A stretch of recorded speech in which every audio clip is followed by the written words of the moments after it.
dad told me I'm not allowed to move out. After telling my parents a few weeks ago that I'm moving in with my best friend for only $450 a month, might I add, my parents were completely against it. Well, of course they would be, they're the reason I'm moving out. While I'm gonna have to pay rent paycheck to paycheck, I'll do what it takes to get away from here. I even graduated college 1 year early to move out earlier. Plus, I've paid off all my student loans and have no outstanding debt. I finally am free to work on myself and stop letting their abuse, trauma, and manipulation determine what's best for me. Well, my dad called me yesterday saying how he's so glad I'm not moving out because it was a dumbass, bonehead idea. I'd ruin my life if I did. Funny, because I never said I'm not moving out. He's still confident I need them in my life and am staying. I didn't say a word while he was speaking and just let him keep going with his manipulation. Plus, me and your mother are putting our foot down. You're not allowed to move out now. Excuse me? I'm 1000% positive I don't need your permission. I'm 21, can sign a lease on my own, and wasn't asking to move out. I was telling. It's not your decision, it's mine. Edit. Wow. Thank you also so much for your love, kind words and support.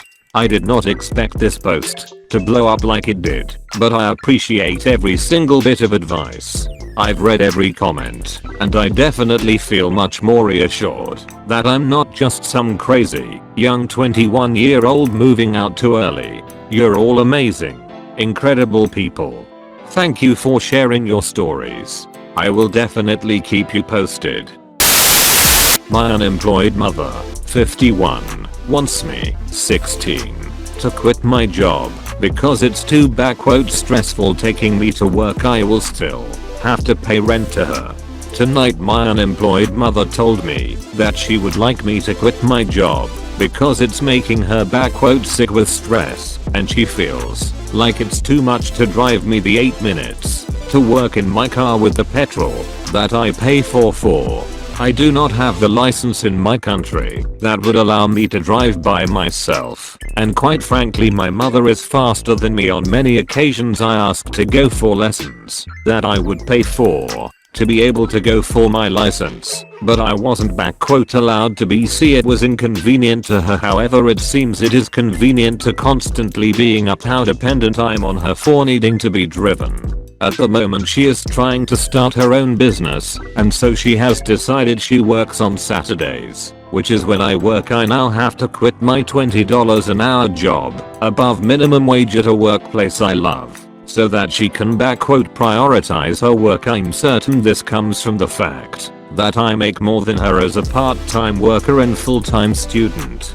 A real bonus to this situation is that currently she takes half my wage as a donation for having to raise me, despite me living somewhere else that I pay for 5 days a week. She is adamant that I will still pay my weekly donation to her when I quit, and that the donation's amount will not decrease, meaning I will have to take it out of my savings that I'm saving for university next year.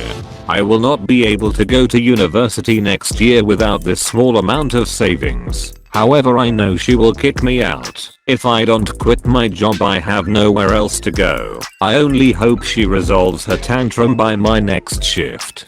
Edit. Oh my gosh, thank you all so much for the overwhelming support. It really means a lot to me to hear that I'm not the selfish and entitled one. Also, I cannot really run away or crash at a friend's. Last time I did, she reported my car as stolen as it was under her name, so insurance is cheaper, so that I'd be found and brought back to her.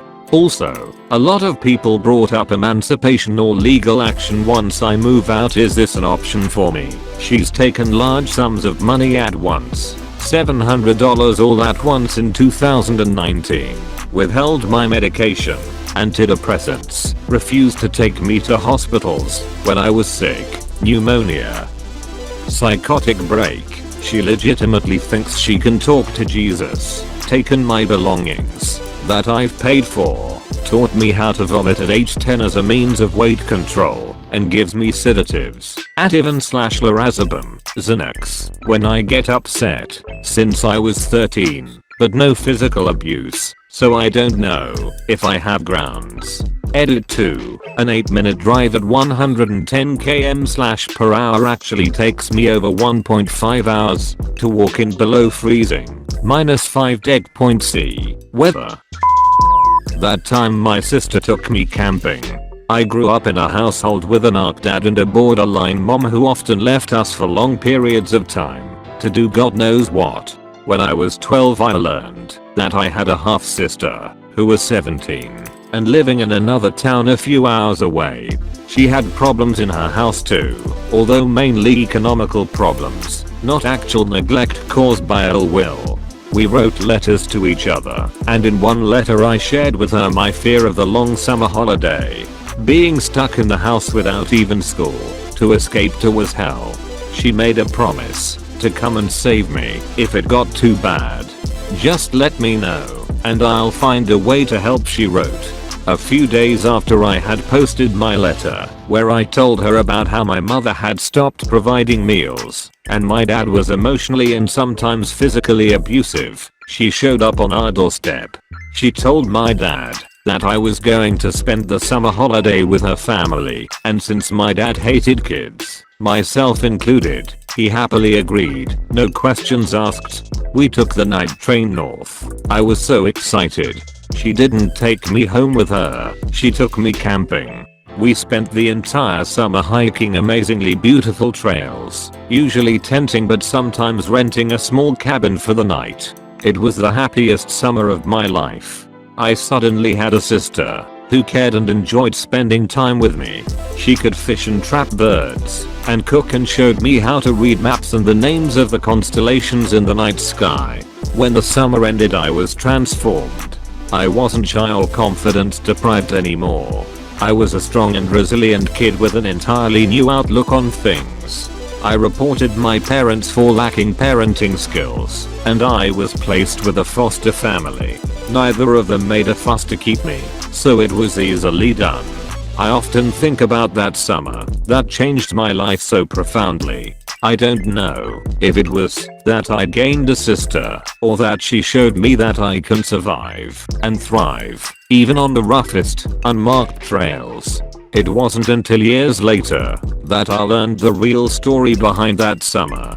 At the time when she made me that promise, my sister lived with her family in a tiny apartment with no place for yet another person or another mouth to feed.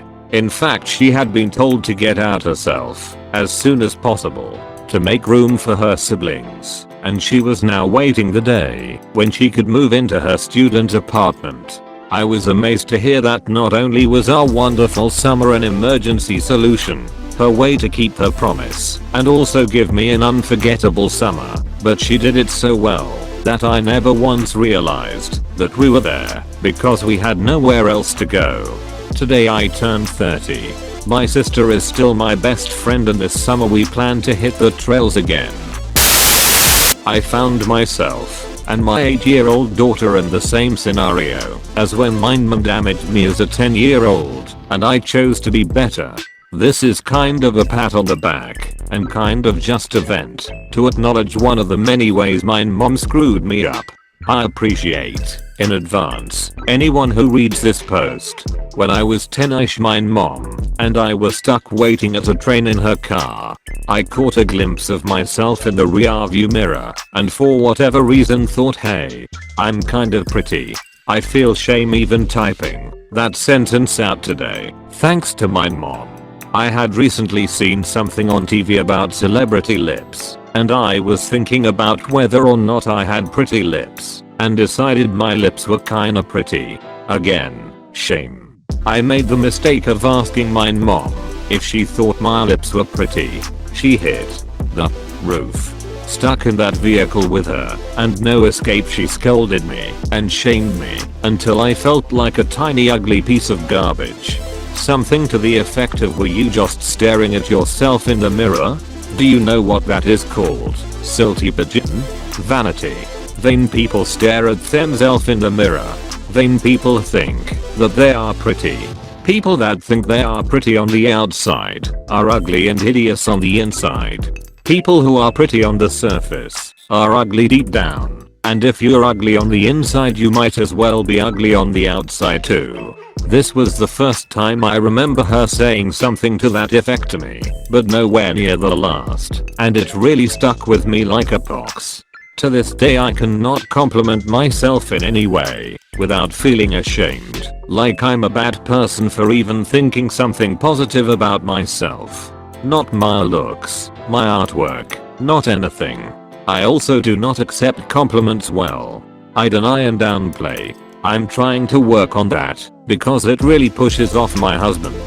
Fast forward 25 years. I'm sitting in my car in a drive-thru with my 8-year-old daughter. She's looking at herself in the mirror.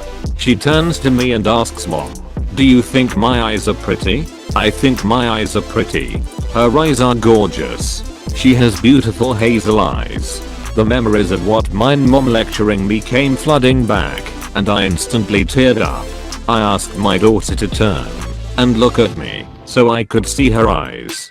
I looked at her for a good little while, and I replied to her, "Your eyes are beautiful. You are beautiful on the outside, and you are absolutely gorgeous on the inside too. I love you, beautiful girl." I assume my daughter will probably never think of that moment again. Maybe it didn't make much of an impression on her. But that moment with her really hit me and affected my heart and soul. I felt like I was given a redo of a crappy moment in my life with my mom. And I choose to fix that moment for my daughter. I want her to know that she's beautiful and to never feel ashamed to believe it or to hear it. I want her to smile and say thank you when someone pays her a compliment. I want to be able to do that too.